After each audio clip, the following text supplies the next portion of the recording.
something far away. Would I run off the world someday? Nobody knows, nobody knows.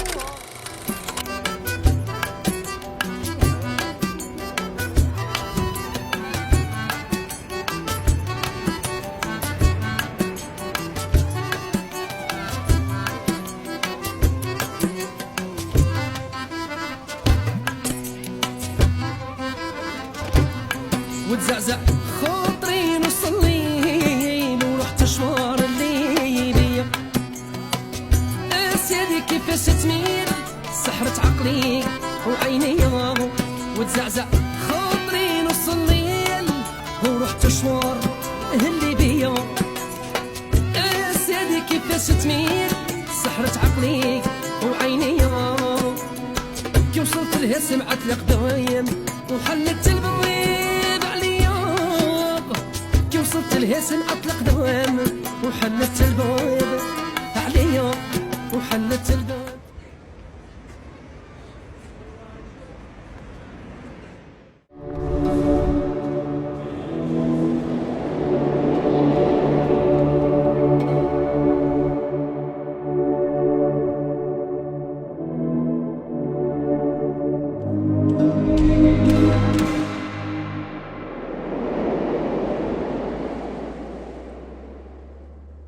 Constantine, la ville des ponts, un joyau caché au cœur de l'Algérie. Nichée entre les montagnes et traversée par le majestueux fleuve du Rumel. Cette ville millénaire émerveille par ses paysages spectaculaires et son riche patrimoine historique. Constantine est célèbre pour ses 8 ponts impressionnants, véritables chefs-d'œuvre d'ingénierie qui relient les rives escarpées de ses gorges profondes.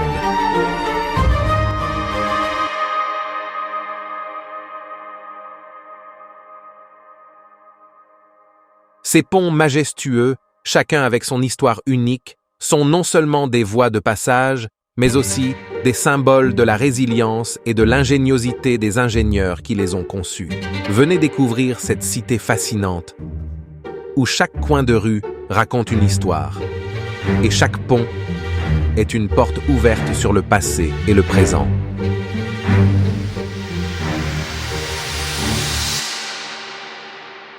Le pont Sidi Msid, joyau de Constantine.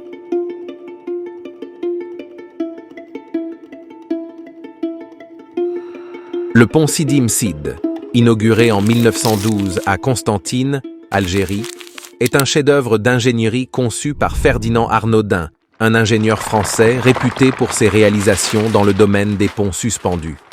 Né en 1845, Arnaudin a marqué l'histoire de l'architecture par ses innovations et ses techniques avancées. Ce pont suspendu, long de 164 mètres, s'élève à 175 mètres au-dessus des gorges de l'Oued Rumel, ou large de 5,70 mètres et supporte une charge de 17 tonnes, faisant de lui l'un des ponts les plus hauts du monde à l'époque de sa construction. Les câbles, en acier précontrainte, d'un diamètre de 90 mm et les pylônes principaux, hauts de 27 mètres, sont des exemples de la précision technique de l'ouvrage. La construction du pont a été réalisée par l'entreprise Arnaudin elle-même, connue pour sa maîtrise des techniques de pont suspendu. Les fondations de ce pont assurent la stabilité, tandis que les matériaux utilisés témoignent de la durabilité et de la robustesse de la structure. En plus de sa fonction utilitaire, reliant la vieille ville de Constantine à l'hôpital de Sidi Msid, le pont offre des vues panoramiques spectaculaires sur la ville et ses environs, attirant de nombreux touristes chaque année. Il symbolise l'héritage colonial français en Algérie et la capacité des ingénieurs de l'époque à surmonter des défis techniques considérables. Le pont Sidi Msid demeure un monument historique et un témoignage vivant de l'ingéniosité et de l'art de l'architecture humaine.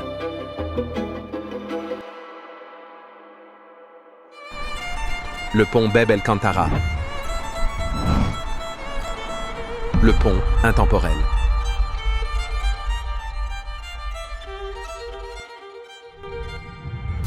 Le pont de Beb El Kantara, voie d'accès principale de Constantine, a été le théâtre des grands assauts de la ville.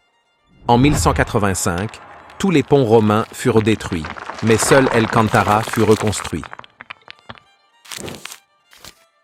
En 1792, Salah Bey confia sa restauration à l'architecte Bartolomeo, qui remit également en état l'aqueduc romain en siphon, permettant d'alimenter les citernes de la ville depuis le Djebel El Ouache. Les pierres nécessaires provenaient des ruines de l'amphithéâtre romain. En 1836, lors de la première expédition contre la ville, les troupes du général Trezel tentèrent de faire sauter la porte du pont. L'assaut fut repoussé, précipitant de nombreux soldats dans les gorges. Le 18 mars 1857, le pont s'effondra après le passage d'un détachement d'infanterie, emportant avec lui l'aqueduc. Après 3 ans de travaux, l'ouvrage actuel fut ouvert en 1863 et remanié au début du XXe siècle. Le quartier proche du pont s'appelle Bab El Kantara, ou la porte du pont, en référence à l'ancienne porte du pont, dont les éléments existent toujours et sont entreposés le long de la route de la Corniche.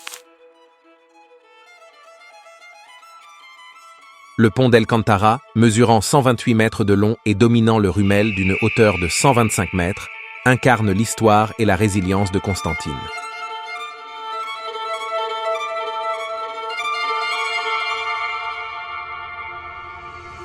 La passerelle Mela Slimane, la passerelle de l'ascenseur. Lorsqu'elle supportait beaucoup de monde, on la sentait.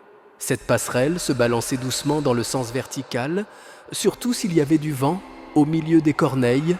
C'était encore impressionnant. Illustre la technique des ponts suspendus, peut-être considéré comme le modèle réduit du pont de Sidi Msidi. Cette passerelle est construite entre 1917 et 1925. Elle fut ouverte à la circulation le 12 avril de la même année. Elle est réservée aux piétons et mesure 125 mètres de long pour une largeur de 2,40 mètres. Et elle sera soumise dès le premier trimestre 2002 à une grande opération de restauration qui coûtera 21 millions de dinars.